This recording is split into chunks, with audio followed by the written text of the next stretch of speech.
దేవుని పరిశుద్ధ నామమునకు మహిమ కలుగునుగాక. కృపావాక్కు అను ఆధ్యాత్మిక కార్యక్రమమునకు మీకు స్వాగతం. ఈరోజు దేవుని వాక్యం, జీవ మార్గమును నీవు నాకు తెలియజేసెదవు, నీ సన్నిధిని సంపూర్ణ సంతోషము కలదు, నీ కుడి చేతిలో నిత్య సుఖములు కలవు.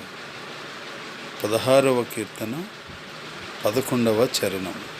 పిల్లరా, ఈ లోకంలో వివిధ రకాల ఇన్స్టిట్యూషన్స్ ఆయా సబ్జెక్టులను బోధిస్తూ ఉంటాయి. కానీ దేవుని సన్నిధిలో దేవుడు మానవుని యొక్క జీవమును గూర్చిన, శాశ్వతమైన జీవమును గూర్చిన విషయాలను మనకు తెలియజేస్తారు అనేది ఈ లేఖన భాగం మనకు తెలియజేస్తుంది. అంతేకాదు, ఆయన సన్నిధిలో ఉండేటువంటి సంతోషం సంపూర్ణమైనది.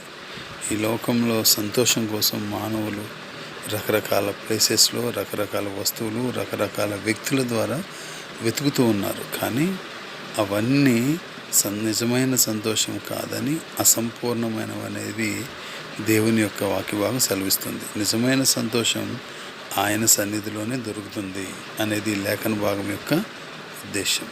మూడవదిగా, ఆయన కుడి చేతిలో నిత్య సుఖములు కలవు.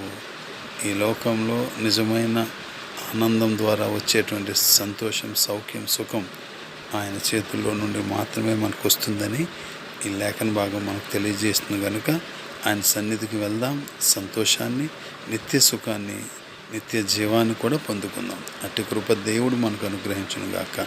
Amen. God bless you all.